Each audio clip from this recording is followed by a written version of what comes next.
All I've seen so far is talk and charm and smoozing. Smoozing? Schmoozing? Is that schmoozing? Schmoozing.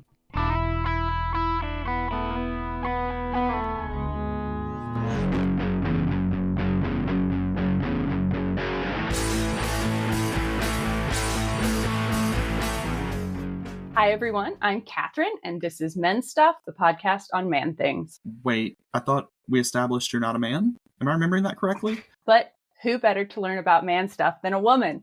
Today, we're picking up where we left off with the 1976 movie Rocky, and we are doing part 2 of our in-depth analysis. Christiaan, my friend, is joining me. He's the expert on the topic of martial arts, as well as the film Rocky. So I have 14 pages of notes, by the way.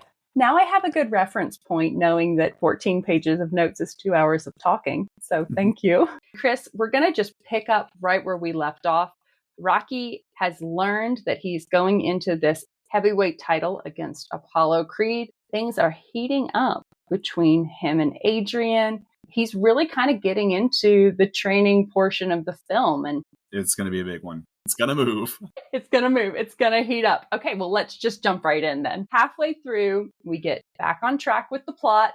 Titanic style, it's time for the second VHS tape. And Rocky has a fight in 5 weeks, and he's got to get ready for it. We see Rocky getting interviewed. He shouts out to Adrian during the interview, which is very romantic. Someone finally takes the cigarette out of his mouth, which I was grateful for. So this random man agrees that he should probably chill on the smoking if he's training. Right. We also see that now everyone wants a piece of the pie. Adrian's brother, Paulie, he wants to be a part of it. The coach at the gym who wouldn't give Rocky the time of day now wants to be part of it. And we have this interesting scene where the coach goes over to Rocky's house to try to secure his position as coach. And Rocky reminds him that he hadn't helped him in the past 10 years that they've known each other. And even the way the coach is presenting his pitch still feels like he doesn't view Rocky as a good athlete. He's never really telling Rocky that he earned it, more focusing on that his coaching can make the win happen. Mm-hmm. And then Rocky has this really authentic meltdown that I think we've all kind of had when we feel someone hasn't seen our full worth. He just lights into the coach, punching walls, really like letting us see this emotion that he's been bottling up. And I hope it was cleansing for him because it was for me. Right. And that scene always kind of made me think about like a surrogate father scene. But why am I not good enough for you, Dad? I feel like it spoke to a lot of people who maybe either didn't have fathers, who had to find father figures in other locations, or if they were someone living under a father. So that scene was extremely cathartic. It was so good because whenever I feel that way, I wonder, do other people have moments like this? And thank you, Rocky, for letting me know that, yes, other people feel this way too. Even Rocky lost his cool. Mr. Genuine, Mr. Good Guy. Then the training starts, and this is good because he only has 45 minutes left in the film. Right. And he needs to get to it. So we get a scene where he wakes up, gets out of bed, and starts dropping raw eggs into a glass, which, of course, he drinks. Then he does something that really concerns me as a runner. He drank 2 cups of raw eggs and then went directly out for a run. Have you ever gone for a run in the morning, Christiaan? I have. And let me tell you, there's usually a good 15 minutes between when I drink some water and eat a protein bar before I will attempt that run.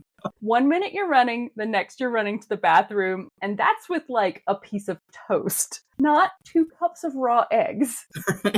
We see the stairs for the first time. He gets a stitch running up them. I thought this was the training montage scene. I got excited and it wasn't. We learned that Rocky has employed the jerk coach even after all of that. So he's mature and he still takes this offer. And they work on his footwork by tying his feet together. So he's improving his methods, which is something he struggled with. We see Paulie let Rocky use his meat cooler for training. This is good too, because before this meat cooler, Rocky was just punching his couch in his apartment. So he's upgrading a little bit.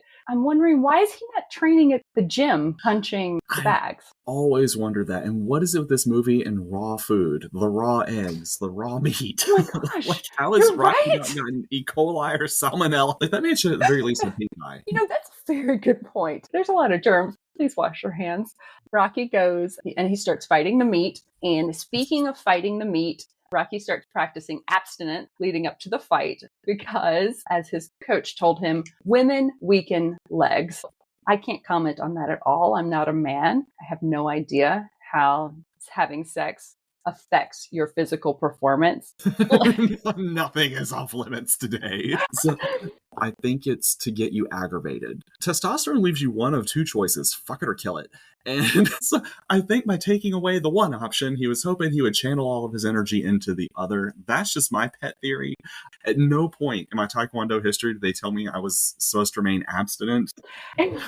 So testosterone makes sense. It's not a performance enhancer, but it kind of is. So you're not taking steroids, but you're just upping your aggravation levels. And, it did give us a little glimpse that she was distracting him by questioning his motives for being a fighter. The coach does know what he's talking about. One thing I like about Adrian, she never discourages him really. She questions, but she never asks him to stop. She never forced that.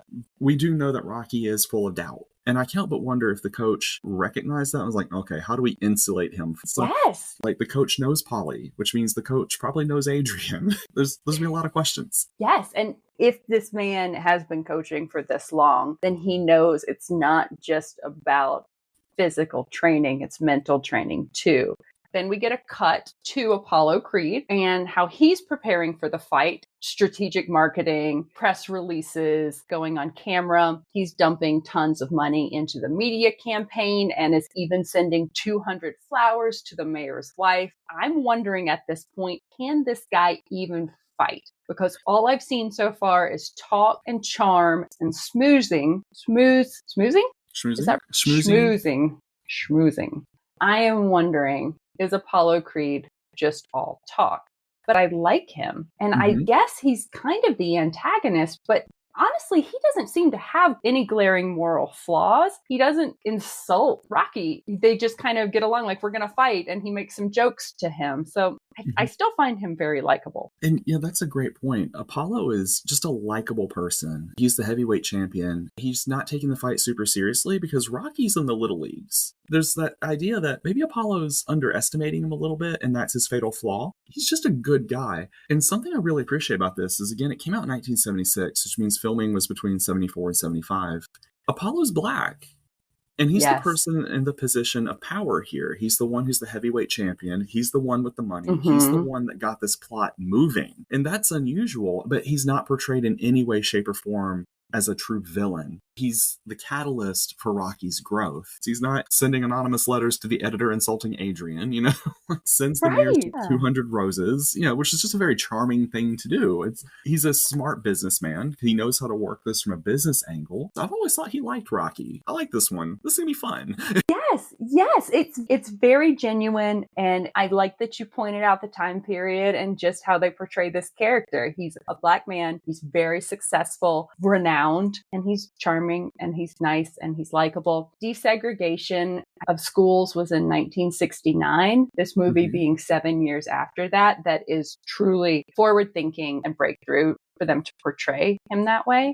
And I also noticed that the news reporter was a black woman. Her dialogue, though very short, was direct and confident and in control. And I appreciated that. This is never a grudge match, but it was still so hyped. By the time we get to the fight, it's like, all right, here we go. At no point do we feel like you must take down Apollo. We want him to win, but not because we want him to beat Apollo per se. We want him to win for him. Yes. Yay. You are so modest. You're just like Rocky. Someone who isn't modest, we cut to a scene where the brother, Paulie, is having another emotional meltdown. And we see a huge argument. Adrian stands up for herself, and she and Rocky go off to live together. And it makes me continue to question Rocky's friendship with Paulie. Paulie's having some trouble. He's struggling. Yeah, it does beg a lot of questions, and it kind of makes you wonder if Rocky has the confidence to be social enough to make other friends. Polly might have picked up Rocky, so to speak. Sure. But yeah, we know that Polly's toxic. Somebody like Rocky, whose cognitive faculties are not great. Rocky was not on the honor roll. You can't help but wonder if somebody like Polly, who is a bit more clever, absorbed him, because Rocky, being a debt collector who's also a talented fighter, would be someone that somebody working as an entrepreneur would definitely want to have in their back pocket. Ooh. Everybody else in Rocky's life, it's quite transactional. There's not a lot of relationship. When he meets Adrian for the first time, he's just talking, nonstop Rocky talking. He's so comfortable with her that he can be himself, but he doesn't have that with any other character. He's almost submissive to a lot of other characters. He tends to take a lot of abuse from other people. Another thing I noticed in this scene is that Adrian has stopped wearing her glasses altogether. So I guess her vision is fixed. Love is not blind. It's the opposite. And she swapped out her crappy beanie for very fancy berets, which honestly, I don't hate. She kept her signature hat. And then fan service. Finally, I get my montage. He has 29 minutes left and the montage begins. Rocky's song starts. It's a Pennsylvania morning. The sun is rising. He's running in his gray jogging suit. He's carrying some bricks, like you do, running on the train tracks, going through the open air market. Everyone's watching. Spirits are high. He starts doing some insane push-ups at the gym that involve legs being in the air. He goes to town on some meat. And then the payoff scene, he runs up those stairs. Philadelphia is his bitch. I feel like I've trained to fight Apollo Creed at this moment. So satisfying. And I do have to, at this point, insert the obligatory "he's beating his meat on camera" joke. Honestly, almost made a comment about the gray sweatpants. Oh, it's especially running up the stairs. Yeah. He knew what he was doing. Apollo's going down. He's had 5 minutes of screen time and none of it has been fighting or training. So I'm kind of worried for him at this point. Right. And then, as if the movie gods read my mind, we get a scene where Rocky visits the venue. For some reason, Apollo's manager is there and he tells him that the fight doesn't really matter and that Rocky's going to give it a great show. So just when I was feeling like Rocky had a chance, now I'm wondering if the fight is even legitimate and if it's engineered for Rocky to lose. Having not seen Apollo train, having seen Rocky train, and then those two things really stuck out to me. Those two quotes, "It doesn't really matter and you'll give it a good show," made me feel like it's engineered for Rocky to lose. He comes home, he's doubting himself. Adrian comforts him. She's very supportive. And he even shares with her that he knows he's going to lose, but he wants to go the distance with Creed because no one has ever done that before. And I've heard the phrase "going the distance," and I always thought it was related to automobiles. But in this case, he means he wants to go to the end of the fight with no knockout. Yep. He's hoping to make it to the end of the fight. Because the thing about Apollo, we don't see him train, but I think is to kind of add a little bit to that mystique because he is the heavyweight champion. How dangerous is this guy? And then now even Rocky's doubting himself. And Rocky knows who he is. Rocky's undoubtedly seen his fights on TV or listened to them on the radio or read about, well, maybe not read about, but had them read to him later by somebody who can read faster. He knows how good Apollo is. This guy has that whole history behind him. He has this whole institution behind him. He's had these many years of professional training behind him. No one expects him to win. He's like, you know what? If I can't win, that's okay, because I'm going to last longer than they thought I'm going to. That's kind of a powerful moment for him. How do you beat someone who's not afraid to lose? Oh, that is a good point, that we've had this very microscopic view of Rocky training, and Rocky has probably been in his own head training for the past 5 weeks. Now, Rocky level sets. As an audience, we level set. Wait a minute. Even after all of this, he's still going up against Goliath here. Yeah. Okay, so I like that you have a very realistic viewpoint where mine was so conspiracy, like it's going to be rigged. We cut to the fight. It's about to start. He's saying goodbye to Adrian, and he still finds time to flirt with her and be unbelievably adorable. I love you, Rocky. Don't change. Then we get to the entrances. Rocky's is very low key, but we see his ultra cool Italian stallion robe when Apollo Chubbs Creed has a huge entrance that's very patriotic, over the top. He's surrounded by sexy statues of liberty. He is truly embracing the pomp and circumstance of the fight. So we get even more visual representation of how these people are different. Now, another martial arts question for you. When they announced the fights, they mentioned the weights. And I noticed that Rocky weighed 190 and Apollo Creed weighed 210. That seems huge. Is 20 pounds okay for a heavyweight title match? So it depends on how the brackets are done, but that is, they would be on opposite ends of the same bracket. And that makes a huge difference in power. The implication that's kind of unspoken, though, is that Rocky's more likely to be able to use a stick and run strategy. He's going to be able to wear out the heavier opponent, because even that opponent is stronger than he is, maybe even has better cardio, they still have to use more energy per movement. And I mean, moving the same distance is going to take them more energy. So if he can outlast his opponent, that would be the assumed strategy coming in if he were going to win. But there's going to be a notable difference in power to the audience right off the bat. And when we see them side by side, we can really see that difference. Because I mean, Apollo is not a small man. Rocky's up to like what, his nose, his chin, something like that. Like, I mean, he's significantly shorter. He's very much looking the proverbial horse in the mouth. I love it. If I understand correctly about these weight classes, is that they're set with these parameters because the fighters have to decide where they want to apply their skills. Just like if you're building a character in a video game, you have 10 pounds. Are you going to dedicate that 10 pounds to muscle weight and strength, or be leaner and you'll have more agility and quickness and reaction time? So where you apply your dedication has a lot to do with the fight. We have Rocky at 190 and Apollo Creed at 210. So the size difference alone, like just biologically speaking, like Apollo just has a much bigger frame to work with. Rocky might be in trouble. But in the training aspect of it is an interesting thing because, you know, we know that Rocky's coach was really working with him on his footwork, but we can definitely see, like, as we're watching, Rocky's more comfortable working on his athleticism, his power. He has a lot of training and behind the skills, because, you know, whenever you have this kind of combat sport, there are the two sides of training that kind of triangulate. One is just the straight up skills, and the other side is the physical athleticism, which then also breaks down to the things like power, speed, agility, flexibility, endurance, things like that. When you really think about it, we've seen Rocky train hard, but we haven't really seen him on the technique as much as he has been on the conditioning side of it. And now we're left to wonder, how much of an expert is Apollo with the technique? Well, good technique beats scrappiness, especially when there's power behind it. Tale as old as time. Can scrappiness beat skill? Is just another one of those things that increases the anticipation of this fight. We have the underdog. And you rhetorically posed the question, how is Apollo on his technique? I'm going to guess pretty good.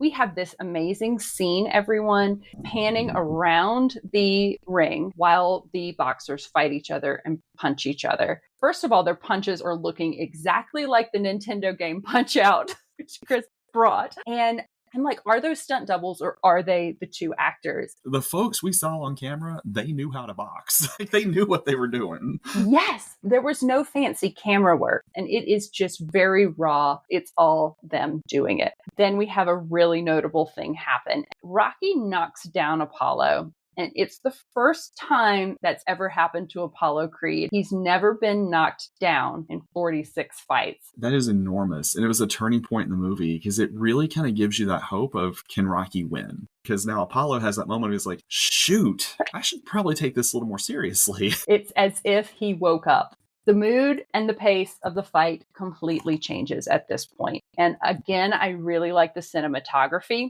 Everything is faster and more raw. I can feel the emotions of Apollo Creed. That hunger to win is palatable. I can just feel it in all of the movements. The intensity increases. Now we realize that Apollo can fight. He might wear nice suits and send the mayor's wife roses. He got where he is for a reason. At this point in the movie, we're getting a very fast look at the subplot for Apollo's character development. Because I can't help but wonder if all that showmanship, all the business side of it, if he was starting to get bored with his career. The way he toyed with Rocky in the beginning and his cheeks got clapped first time he got knocked down ever. That was a growth point for him. I wonder if he found the joy in the fight after that, because I mean, it's not just him putting his best into it, but he's having to work for it. Halfway through that fight, both of these men are bleeding. They are actively bleeding. Rocky gets punched in the eye, and it's swelling so badly that it has to be cut open to relieve the pressure. You've got to be really close with somebody to cut open their eyelid. Right. They didn't just show Rocky being the one having to power through that, though. Rocky breaks some of Apollo Creed's ribs. All of that meat training, it paid off. We see Apollo Creed suffering injuries, both sides telling their management team this fight is not to be called off no matter what. I think that Apollo Creed probably had a lot more to lose in this fight going up against this no-name. But the intensity that Rocky approaches it with, it almost turns for him too. He's proving things for himself, for Adrian. His equal view of not backing down is very cool. They're in it to win it. Between the two of them, Apollo truly had more to lose. At the same time, like, he definitely proved he's not this pampered, spoiled little business guy in a suit, you know? He is not. That fighting spirit can go across classes, it can go across races, it can go across generations. Like, that's one of the things I love about that fight so much, is no matter which side you're rooting for, you're on the right side. That's one of the feel good moments about that movie. Yeah, that boxing fight where everyone was bleeding was such a feel good moment. I agree. It's so bizarre, but that's where we ended up. Rounds and rounds go by. Someone in the background says the phrase "in the kisser," which really did it for me. And then we get to the final round, and Rocky kind of gets his bell rung. We know that he wants to go the distance. He gets knocked down, slow to get up, 7 count before he starts getting to his feet. He's seeing birds flying around his head. Ultimately, even though he's wobbly on his feet and partially conscious, he does not get called out. And he continues to fight, to the surprise of Apollo Creed, who almost seems reluctant to go punch him again. He manages to stay upright. And then, a little anticlimactic, the bell rings and the fight's over. No one is knocked out. It's just done.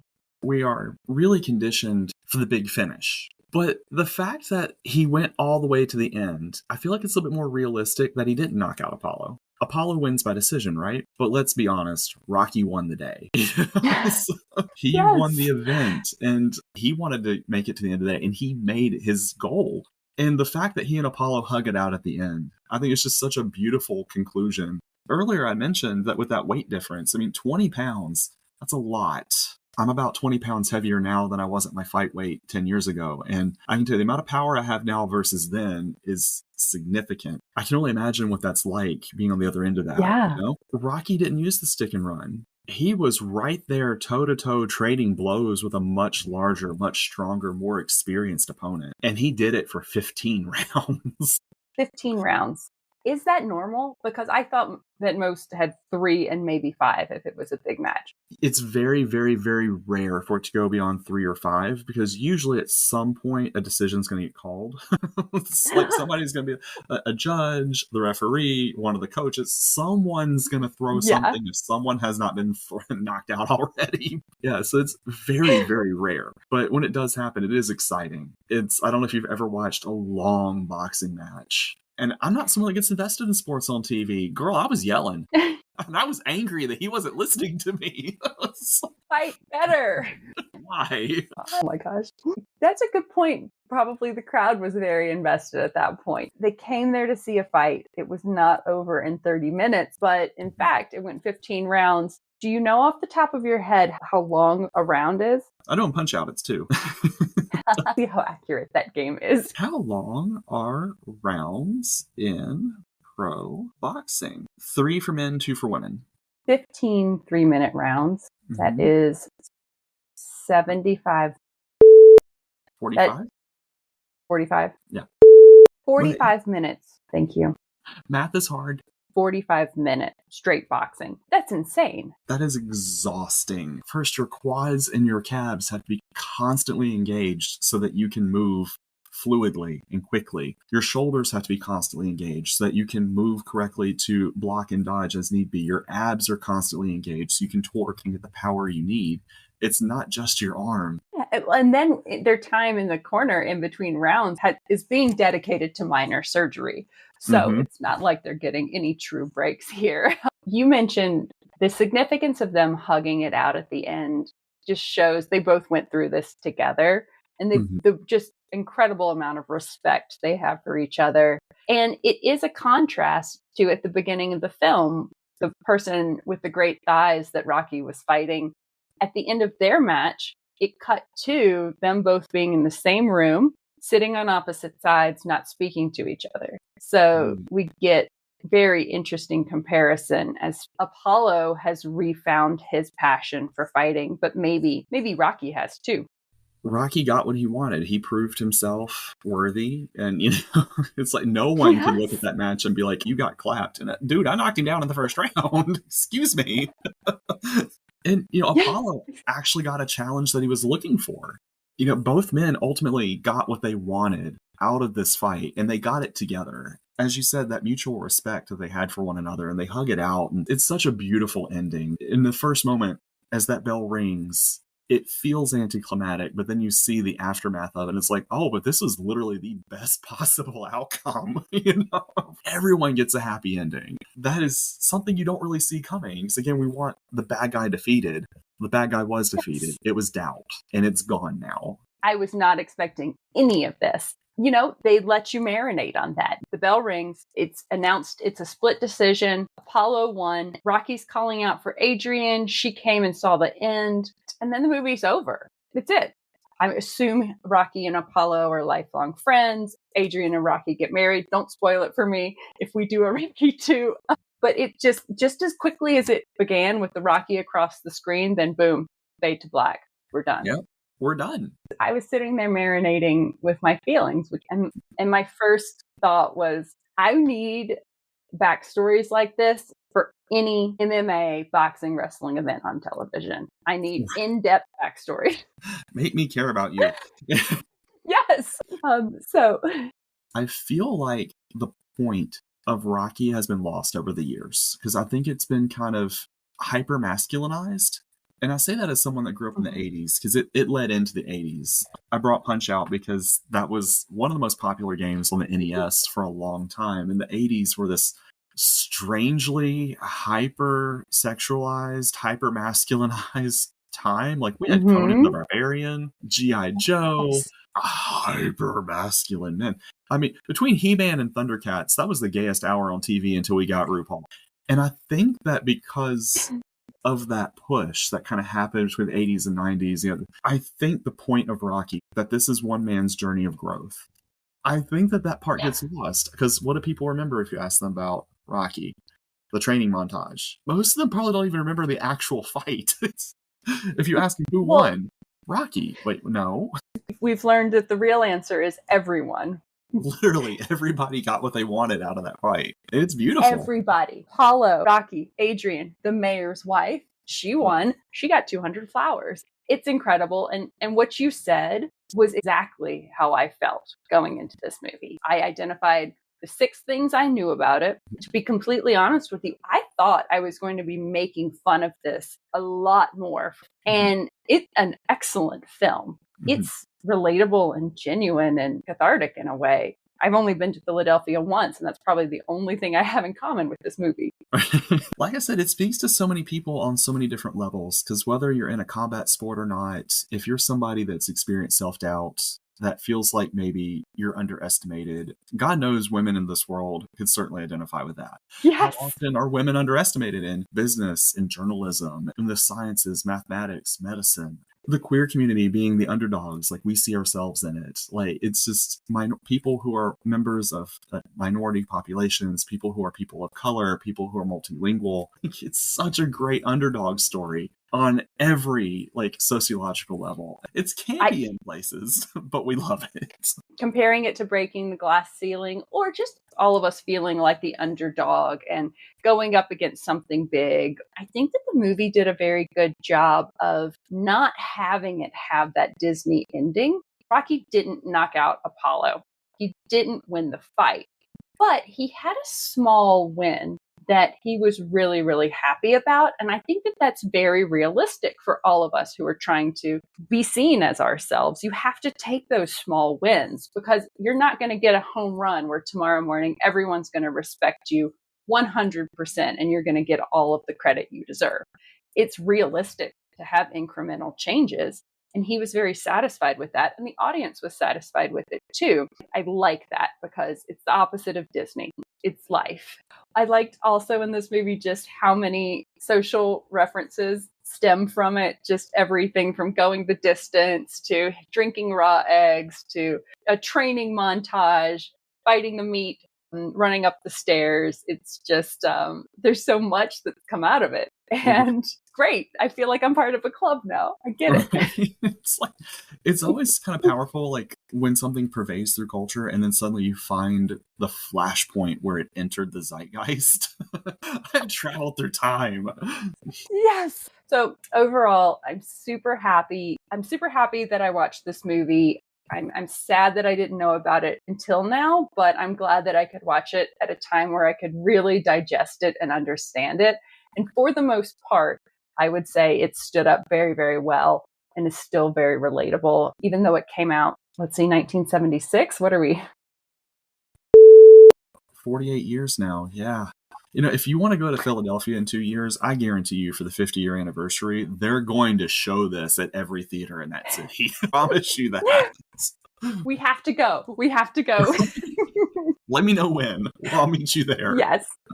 Perfect. I'm gonna buy a great beret. Chris, I loved everything you brought to this and your insight, comparing it to society and going in depth on characters' feelings. It really gave this movie color for me. You're also quite charmed by Sylvester Stallone. And, I thank you so much for what you brought to this conversation. Thank you so much for having me. This is a lot of fun and a really good idea. You're coming back, so don't get too comfortable. Hopefully you didn't hate everything because we're doing this again. I got to talk to an old friend about a boxing movie with a hot guy in it. I'm good. What a way to spend Saturday. Right. This is a good way to start Pride. I am in a good place. Woo! Yes. Happy Pride, everyone. I am so inspired. I'm going to go run up some stairs like right this second and just see what I have in my freezer so I can, punch it. Have a wonderful day, beautiful friend. Okay. Bye. Bye. If you like what you are hearing and you want to stay connected, there are a few ways you can do that.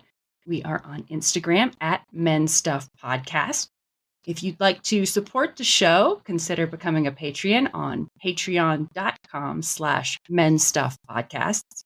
And if you have feedback, questions, or topic suggestions, or you just want to say hi, you can email us at mensstuffpodcast@gmail.com. Of course, the quickest way to stay in touch with us is to subscribe to us on your platform of choice. And of course, I'd love for you to leave a 5-star review and tell your friends. Thanks.